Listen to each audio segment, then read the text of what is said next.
حکومت نے رات کی تاریکی میں سپریم کورٹ پر شب خون مارا. پی ٹی آئی اقتدار میں آ کر متنازع آئینی ترمیم کا خاتمہ کرے گی. مشیر اطلاعات خیبر پختونخوا بیرسٹر سیف کا کہنا تھا ترمیم کا طریقہ کار خود بتا رہا ہے کہ آئین کی پیٹھ میں چھرا گھونپا گیا. وکلا برادری پی ٹی آئی کے ساتھ مل کر متنازع آئینی ترمیم کو اپنے انجام کو پہنچائے. وزیر اطلاعات پنجاب عظمہ بخاری کا بیرسٹر سیف کے بیان پر رد عمل. کہا ججز اور ان کی فیملیز کے خلاف مہم چلانے والے آج ان کے ہمدرد بن رہے ہیں. آئینی ترمیم کی منظوری پر جمہوریت پسند خوش اور آمریت پسند سیخ پا ہیں. 26ویں آئینی ترمیم نے پاکستان کی جمہوری اور عدالتی صحباب میں اضافہ کیا. امیر جماعت اسلامی پاکستان حافظ نعیم الرحمان کہتے ہیں پہلے میرٹ کی بنیاد پر چیف جسٹس کا تقرر ہونا تھا، اب پارلیمان کرے گی. افسوس کل ذوالفقار بھٹو کے نواسے نے آئین کی روح کو متاثر کیا. پارلیمنٹ میں آدھے سے زیادہ وہ لوگ ہیں جو جیتے ہی نہیں. سابق وفاقی وزیر فواد چوہدری نے کہا 26ویں آئینی ترامیم سے حکومت کو خاطر خواہ فائدہ نہیں ہوگا. ان کی غلط فہمی ہے کہ عدلیہ کو قابو کر لیں گے. آج سے ایک اور تحریک کی ابتدا ہوگی. شہری، وکلاء اور ججز حکومت کے قائم کردہ اس نظام کے خلاف کھڑے ہوں گے. نون لیگ اور پی پی کا کوئی سیاسی کردار نہیں، یہ سب مارشل لا کی کٹ پتلیاں ہیں.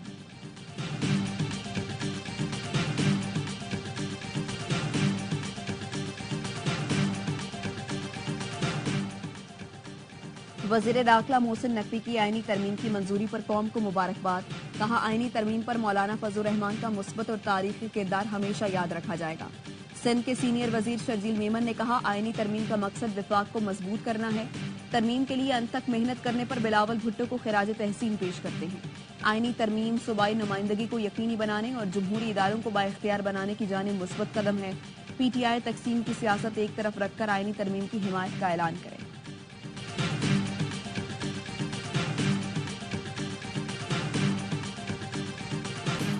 سپریم کورٹ نے P T I intra party election فیصلے کے خلاف نظر ثانی درخواست خارج کر دی. تحریک انصاف کی لارجر بینچ بنانے کی استدعا بھی مسترد. وکیل حامد خان نے کہا سنی اتحاد کونسل کیس میں 13 رکنی بینچ فیصلہ دے چکا ہے، موجودہ 3 رکنی بینچ کیس نہیں سن سکتا. چیف جسٹس قاضی فائز عیسیٰ نے ریمارکس دیے وہ فیصلہ ہم کیوں دیکھیں، یہ اور معاملہ ہے، وہ الگ معاملہ ہے. آپ کیس چلانا چاہتے ہیں یا نہیں؟ حامد خان نے کہا وہ کہہ دیتا ہوں جو کہنا نہیں چاہتا تھا. میں ایسے شخص کے سامنے دلائل نہیں دے سکتا جو متعصب ہو. چیف جسٹس نے کہا میں آپ کو مجبور نہیں کر سکتا. بیرسٹر علی ظفر نے ترمیم کا حوالہ دیتے ہوئے کہا یہ بینچ اب کیس سن ہی نہیں سکتا، نہ ہم دلائل دیں گے. چیف جسٹس قاضی فائز عیسیٰ نے کہا ہمیں کسی ترمیم کا علم نہیں، ہمارے سامنے کچھ نہیں ہے، ہمیں نہ بتائیں ہم کیا سن سکتے ہیں اور کیا نہیں. چیف جسٹس نے حکم نامہ لکھوانا شروع کیا تو حامد خان نے کہا یہ لکھیں کہ میں نے کیوں دلائل نہیں دیے، لکھے میں نے متعصب جج کے سامنے دلائل سے انکار کیا. چیف جسٹس نے کہا ہمیں نہ بتائیں حکم نامے میں کیا لکھنا ہے کیا نہیں.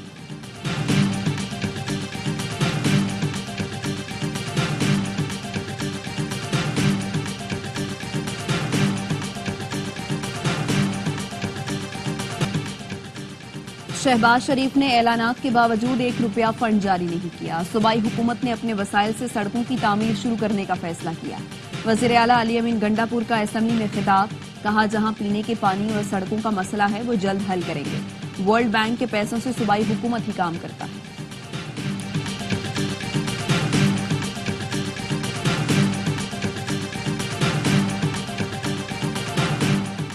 کے پی میں سینٹ انتخابات کرانے کے لیے درخواست کل سماعت کے لیے مقرر. Chief justice Peshawar high court Ishtiaq Ibrahim کی سربراہی میں 3 رکنی لارجر بینچ سماعت کرے گا. ہائی کورٹ میں درخواست اعظم سواتی کی جانب سے دائر کی گئی.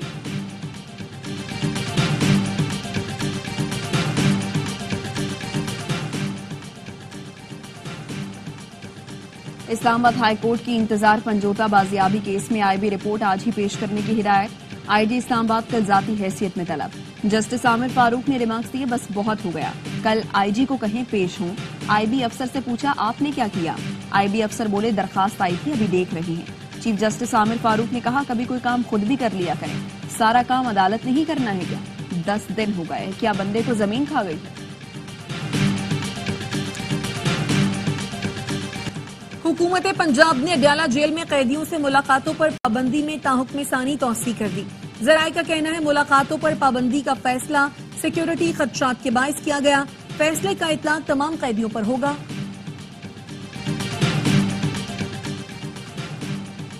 عدالت نے کنٹونمنٹ بورڈ کو ٹیکس وصولی سے روکا تو حکومت نے آئین میں ترمیم کر ڈالی. حکومت نے 4 شیڈیول میں ترمیم کر کے کنٹونمنٹ بورڈ کو ٹیکس وصولی کی اجازت دے دی. عدلیہ نے کنٹونمنٹ علاقوں سے صوبائی حکومتوں کو ٹیکس وصولی کی اجازت دی تھی.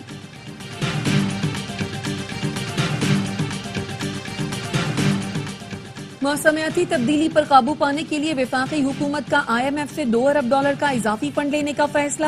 ذرائع کا کہنا ہے سالانہ میٹنگز کے دوران وزیر خزانہ محمد اورنگزیب IMF سے موسمیاتی تبدیلی کو کنٹرول کرنے کے لیے فنڈنگ کی دوبارہ درخواست کریں گے.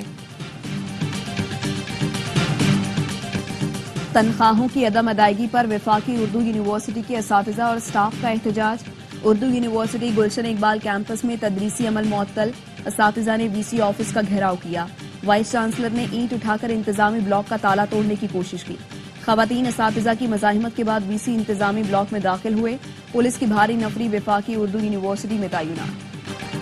بھارت عالمی سطح پر اجرتی قاتلوں کے جتھے میں شامل ہے. بھارت کی دہشت گردی سے کینیڈا اور امریکہ کے رہائشی بھی محفوظ نہیں. برطانوی جریدے دی گارڈین کا آرٹیکل لکھا کینیڈین وزیراعظم نے بھارتی سفارتکاروں پر ہردیپ سنگھ نجر کے قتل کا الزام لگایا. واضح ثبوت کے باوجود بھارت نے الزامات مسترد کر دیے. مودی سرکار نے جواباً کینیڈا پر سکھ انتہا پسندوں کو پناہ دینے کا الزام لگایا. امریکی عدالت نے بھارتی انٹیلیجنس افسر کو گرپتونت سنگھ کے قتل کی ناکام سازش میں ملوث قرار دیا. بھارتی اقدامات اسرائیلی موساد کی بیرونی کارروائیوں سے مماثلت رکھتے ہیں.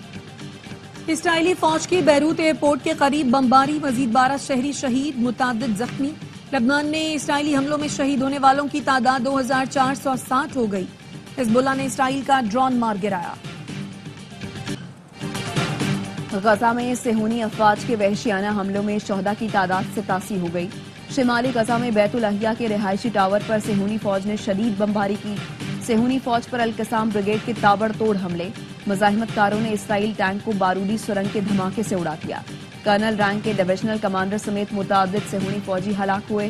کرنل دقسا غزہ میں ہلاک ہونے والے سینئر ترین اسرائیلی فوجی اہلکاروں میں سے ایک ہیں. یحییٰ سنوار کی شہادت سے پہلے کی آخری ویڈیو نے انہیں مزاحمت کی علامت بنا دیا. فلسطینی بچے کھیل کود میں یحییٰ سنوار کا انداز اختیار کرنے لگے. اسرائیلی فوج نے حماس رہنما یحییٰ سنوار کی ایک اور ویڈیو جاری کر دی. یحییٰ سنوار آخری لمحات تک لڑتے رہے. ترک رہنما اور گولن تحریک کے بانی فتح اللہ گولن 83 برس کی عمر میں انتقال کر گئے. وہ 1999 سے امریکہ میں خود ساختہ جلا وطنی کی زندگی گزار رہے تھے. 2016 میں ان پر ترک صدر کے خلاف بغاوت کا الزام لگا اور 2017 میں ان سے ترک شہریت چھین لی گئی. اردوان حکومت نے امریکہ سے فتح اللہ گولن کی حوالگی کا مطالبہ کر رکھا تھا. سلطان المشائخ حضرت نظام الدین اولیاء کے 721ویں عرس کی تقریبات دہلی میں جاری. دنیا بھر سے زائرین کی شرکت. عرس کی تقریبات 4 روز تک جاری رہیں گی. ملتان کا وننگ فارمولا پنڈی میں آزمانے کی تیاری. ہیڈ کیوریٹر ٹونی ہیمپنگ کی زیر نگرانی راولپنڈی کرکٹ اسٹیڈیم کی پچ کی تیاری. ہیڈ کوچ جیسن گلیسپی، کپتان شان مسعود اور دیگر کھلاڑیوں نے پچ کا معائنہ کیا. قومی ٹیم کی راولپنڈی میں ٹریننگ. انگلش ٹیم کل سے پریکٹس شروع کرے گی. فیصلہ کن ٹیسٹ جمعرات سے شروع ہوگا. ایمرجنگ T20 ایشیا کپ میں قومی ٹیم کی پہلی کامیابی. عمان کو 74 رن سے شکست دے دی. میزبان ٹیم 186 رنز کے تعاقب میں 7 وکٹوں پر 111 رنز تک محدود رہی. وسیم علی 28 اور کپتان جتیندر سنگھ 24 رنز بنا کر نمایاں رہے. 5 کھلاڑی ڈبل فگر میں بھی داخل نہ ہوئے. زمان خان نے 2 وکٹیں اڑائیں. گرین شرٹس نے پہلے کھیل کر 186 رن سکور کیے. 41 رنز بنانے پر Rohail Nazir player of the match قرار. پاکستان کا تیسرا میچ بدھ کو UAE سے ہوگا.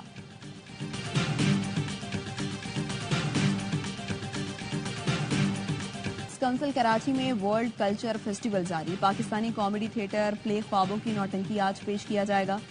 گزشتہ روز تھیٹر پلے گڑیا کا گھر پیش کیا گیا. سماجی موضوع کے سبب شائقین نے کھیل کو سراہا.